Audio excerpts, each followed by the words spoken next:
Emmanuel silk ഷോറൂമുകളിൽ അവതരിപ്പിക്കുന്നു wedding vibes festival of wedding. Emmanuel silks M space shopping centre, മേലെ പട്ടാമ്പി. അങ്ങാടിപ്പുറം പഞ്ചായത്ത് ബജറ്റിന്മേലുള്ള ചർച്ചയിൽ ഭരണപ്രതിപക്ഷാംഗങ്ങൾ തമ്മിൽ വാക്പോര്. പ്രതിപക്ഷം ഉന്നയിച്ച ആരോപണങ്ങൾക്ക് കണക്കുകൾ നിരത്തി ഭരണപക്ഷത്തിന്റെ മറുപടി. പദ്ധതികൾ സമയബന്ധിതമായി പൂർത്തീകരിക്കാൻ ഉദ്യോഗസ്ഥർ ഇല്ലാത്തത് തടസ്സമാകുന്നുണ്ടെന്നും സർക്കാരിൽ നിന്നുള്ള സഹായം ലഭിക്കാത്തതാണ് വികസന പ്രവർത്തനങ്ങളെ താളം തെറ്റിക്കുന്നതെന്നും മറുപടി പ്രസംഗത്തിൽ വൈസ് പ്രസിഡന്റ് ഷെബീർ കർമുക്കിൽ പറഞ്ഞു. അങ്ങാടിപ്പുറം ഗ്രാമപഞ്ചായത്ത് 2025-26 സാമ്പത്തിക വർഷത്തെ ബജറ്റിൽ മികച്ച റോഡുകൾ, ഭവന പദ്ധതി, വയോജനക്ഷേമം, വനിതാ ശാക്തീകരണം, ആരോഗ്യം, വിദ്യാഭ്യാസം, കായിക മേഖല, തെരുവ് വിളക്കുകൾ തുടങ്ങി എല്ലാ ജനക്ഷേമ പദ്ധതികൾക്കും ഊന്നൽ നൽകിയിരുന്നു. ബജറ്റിന്മേലുള്ള ചർച്ചയിൽ ഭരണപ്രതിപക്ഷാംഗങ്ങൾ തമ്മിൽ വാക്പോരിനാണ് പഞ്ചായത്ത് കോൺഫറൻസ് ഹാളിലെത്തിയവർ സാക്ഷ്യം വഹിച്ചത്. ക്ഷേമകാര്യ standing committee chairman Vakkattil Sunil ബാബുവാണ് ചർച്ചയ്ക്ക് തുടക്കമിട്ടത്. നാടിൻ്റെ സമഗ്ര പുരോഗതിക്ക് എല്ലാവരും ഒറ്റക്കെട്ടായി നിൽക്കണമെന്ന് അദ്ദേഹം പറഞ്ഞു വച്ചു. പ്രതിപക്ഷം പഴയ നടപ്പാക്കാത്ത പദ്ധതികൾ പൊടിതട്ടിയെടുത്തതാണെന്നും കഴിഞ്ഞ ബജറ്റിൽ അനുവദിച്ച തുക വീണ്ടും അനുവദിച്ചതാണെന്നും പറഞ്ഞത് ചർച്ച കൊഴുപ്പിച്ചു. കഴിഞ്ഞ വർഷത്തെ ഒരു ബജറ്റിൽ തന്നെ ഉൾപ്പെടുത്തിയില്ല. വയോജനങ്ങൾക്ക് 10,000 പേര് വെപ്പുവല്ല് വെച്ചു കൊടുക്കുന്ന സംഗതി പോലും നമുക്ക് പ്രവർത്തിക്കാൻ കഴിയാതെയാണ് വൈസ് പ്രസിഡന്റ് വീണ്ടും പൊള്ളയായ വാഗ്ദാനങ്ങൾ ഇങ്ങനെ പറഞ്ഞു പോയിട്ടില്ലേ. പ്രതിപക്ഷത്തു നിന്നുള്ള അനിൽ പുലിപ്ര ഭരണപക്ഷം പരാജയമാണെന്ന് വരെ പറഞ്ഞു. റോഡുകളും തെരുവ് വിളക്കുകളും വെറ്റിനറി ആശുപത്രിയുമെല്ലാം ചൂണ്ടിക്കാട്ടി അദ്ദേഹം ചർച്ചയിൽ നിറഞ്ഞു നിന്നു. തന്നെ നമുക്ക് കുടിവെള്ള ക്ഷാമത്തിന് ഒരു പരിഹാരം നമ്മൾക്ക് ഉടനെ കാണുക.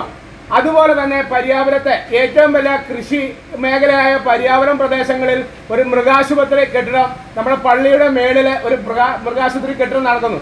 അത് ഇടിഞ്ഞു വീഴാനായ സ്ഥിതിയിലേക്കാണ് ആ മൃഗാശുപത്രി കെട്ടിടം കിടക്കുന്നത്. അതിനെ ഉടനടി ഒരു ഫണ്ട് വെച്ചിട്ട് അത് പ്രാവർത്തികമാകുന്ന രീതിയിലേക്കുള്ള ആ മൃഗാശുപത്രിയുടെ ആ കെട്ടിടം പ്രാവർത്തികമാകുന്ന രീതിയിലേക്ക് ആ കെട്ടിടങ്ങൾ കൊണ്ടുവരിക. ഭരണപക്ഷത്തു നിന്നും വൈസ് പ്രസിഡന്റ് ഷബീർ കർമുക്കിൽ എഴുന്നേറ്റ് ശക്തമായ എതിർപ്പ് പുറപ്പെടുവിച്ചു. ചർച്ച രാഷ്ട്രീയ വാഗ്വാദത്തിലേക്ക് നീങ്ങിയതോടെ ഇരുപക്ഷവും വാക്പോരിലേക്ക് കടന്നു. BJP അംഗം B. രതീഷ് കേന്ദ്ര സർക്കാർ സഹായത്തോടെയുള്ള ജൽജീവൻ മിഷൻ പദ്ധതി കാര്യക്ഷമമായി നടപ്പാക്കണമെന്നും പുരാഘോഷത്തിനുള്ള ഒരുക്കങ്ങൾ തൃപ്തികരമല്ലെന്നും ചൂണ്ടിക്കാട്ടി. മുന്നോടിയായി നമുക്ക് ഈ പഞ്ചായത്തിനെ എങ്ങനെ മോടിയാക്കാം, ഈ പഞ്ചായത്ത് ഭരണസമിതിക്ക് അത് എത്രത്തോളം ഭംഗിയാക്കാൻ പങ്കുചേരാം എന്നുള്ളതിൽ അതിനൊരു ഫണ്ട് കാര്യമായി വകയിരുത്തിയത് ഞാൻ ശ്രദ്ധയിൽപ്പെട്ടില്ല. അത് ഞാൻ വിചാരിക്കുന്നു പ്രത്യാശയോടെ ആ ഉത്സവത്തിന് മുന്നോടിയായി ഈ പഞ്ചായത്തിലെ നമ്മുടെ പഞ്ചായത്ത് ഒരു മാതൃകയായി ആ ഉത്സവത്തിന് വേണ്ട എല്ലാ കാര്യങ്ങളും ചെയ്യും എന്ന് ഞാൻ പ്രത്യാശിക്കുന്നു. ഈ ഒരു അവസരത്തിൽ കൂടുതൽ ദീർഘിപ്പിക്കുന്നില്ല. അതിനും ഭരണപക്ഷം വ്യക്തമായ മറുപടി നൽകി. ഉദ്യോഗസ്ഥരില്ലാത്തതും സർക്കാർ സഹായം ലഭിക്കാത്തതുമാണ് വികസന പ്രവർത്തനങ്ങൾ മന്ദഗതിയിലാവാൻ കാരണമെന്ന് വൈസ് പ്രസിഡന്റ് ഷബീർ കർമുക്കിൽ മറുപടി പ്രസംഗത്തിൽ ചൂണ്ടിക്കാട്ടി. ഷിയാബ് മെമ്പർ പറഞ്ഞതാണ് ശരി. സർക്കാരിന്റെ ഭാഗത്ത് സർക്കാരാണ് ഈ പഞ്ചായത്ത് ഭരണസമിതിയോട് സഹകരിക്കാത്തത്.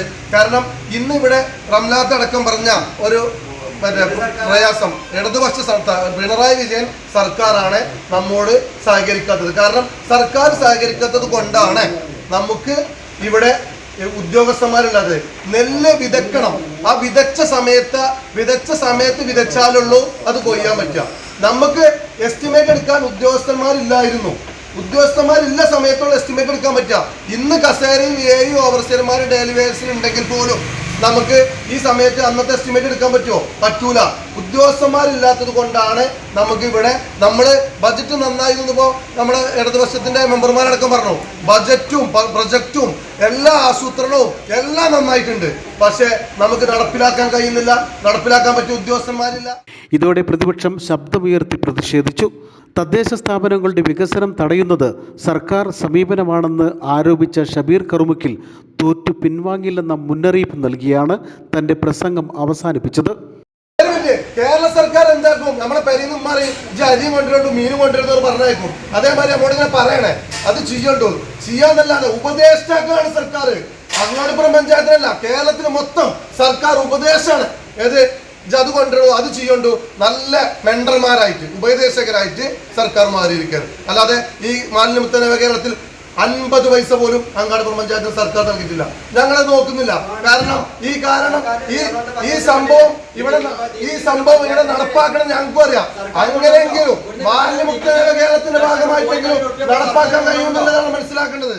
പ്രസിഡന്റ് സയ്യിദ ടീച്ചറുടെ അധ്യക്ഷതയിൽ നടന്ന ചർച്ചയിൽ സ്ഥിരം സമിതി അധ്യക്ഷരായ ഫൗസിയ തവളയങ്ങൽ, സെലീന താണിയൻ, സെക്രട്ടറി സുഹാസ് ലാൽ, പഞ്ചായത്ത് അംഗങ്ങൾ, ഉദ്യോഗസ്ഥർ തുടങ്ങിയവരും പങ്കെടുത്തു. News bureau, Perinthalmanna.